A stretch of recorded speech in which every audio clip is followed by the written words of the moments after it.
People are freaking out right now. Like, they're tired of having their constitutional rights taken away with a mandatory stay-at-home orders. Cities are suing the California governor so their people can go back onto their beaches again.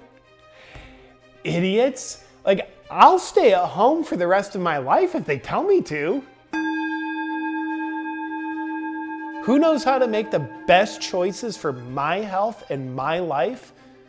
Definitely not me. So I'm more than happy to put my blind trust in power-hungry politicians and definitely uncorrupt groups like the World Health Organization. I think they know what's best for me because, like, they know me better than I know me. The last thing you want is people to have the freedom to make their own choices and then experience the consequences of their choices. I think free will is a little bit of a sin. I don't think we should have it in the first place. Like, you wouldn't give a razor blade to a 3-year-old because it wouldn't be in their best interest. So you shouldn't give freedom to people either. All these Americans that want their freedoms are just ungrateful. I say, if you don't like how things are going and you just want your freedom, then why don't you move to a free country like North Korea or Venezuela, you freaking heathens? Oh, I 100% buy into the narrative they tell me. I think it's ludicrous some people don't 100% believe the narrative like it's the absolute truth. Why wouldn't you? Think about it.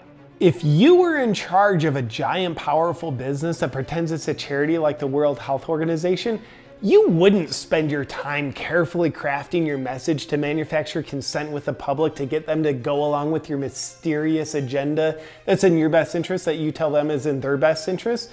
You'd probably just get up to the podium and have a spontaneous conversation and see what comes out of your mouth while you're riffing.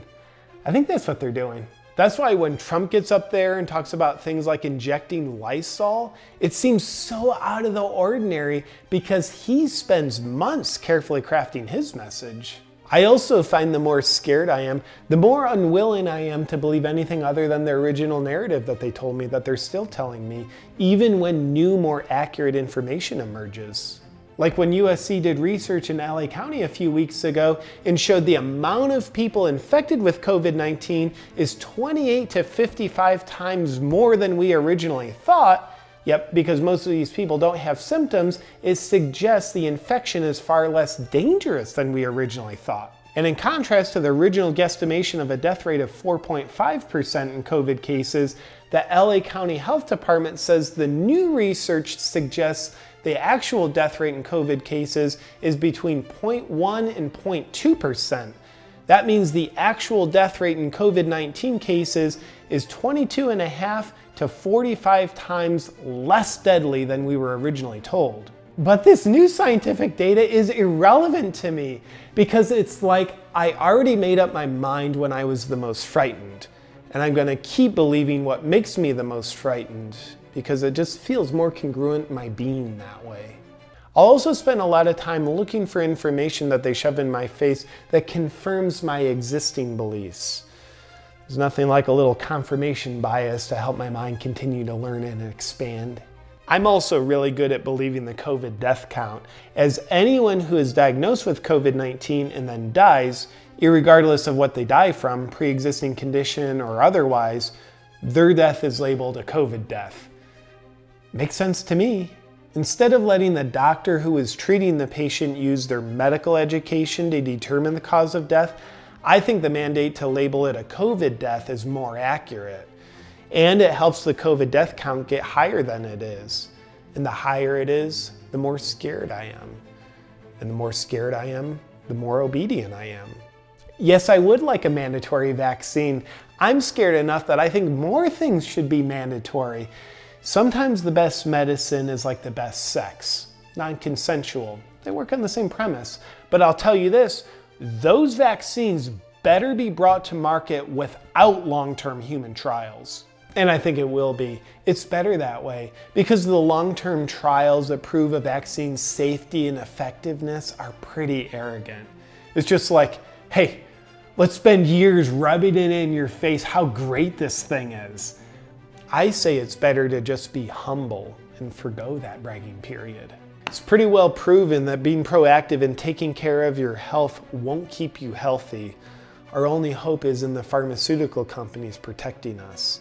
They have a very good track record of never harming anyone, so I sleep pretty good at night. I'm also kind of asleep right now. And yes, I would like to be microchipped as long as they tell me it's for my own good. And I apologize if I'm being a little too greedy here, but I'd like 2 microchips, please, just to keep me extra safe. Or maybe we should just do a baby step and use mandatory tracking apps on our phone first to keep us safe, and then go to the microchips. I think that's probably the way to go. I'll tell you who I trust more than God, Bill Gates, because he's got more money than God. Money can't buy happiness, but it can definitely buy my trust. I accurately look at Bill Gates as a medical authority when it comes to vaccines and being undiseased, because he's a software engineer, not a doctor. He doesn't have a medical degree or any other degree for that matter, which means he's not part of the corrupt medical system because he doesn't have any medical training, which means he knows more about medicine than medical professionals. Like when my child's sick, I don't take him to a doctor. I take him to the Apple store to have a computer engineer take a look at him. I'm not an idiot. Bill not only has my trust because he wears sweaters over collared shirts, but also because of how he found the path of altruism that he's on. Think about his journey. In 1999, he was sued by the federal government and found guilty of breaking antitrust laws because he created a monopoly with Microsoft, presumably because he's so power hungry for control and domination. Then the very next year in 2000, he founded the Bill and Melinda Gates Foundation, which now controls the World Health Organization, which is spearheading the charge to narrate to us what's going on with the coronavirus and the race to find a vaccine to cure it.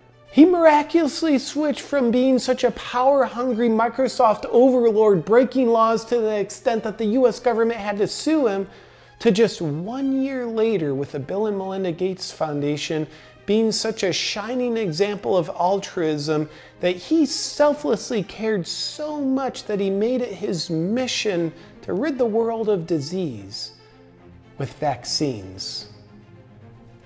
Sounds like he found Jesus to me.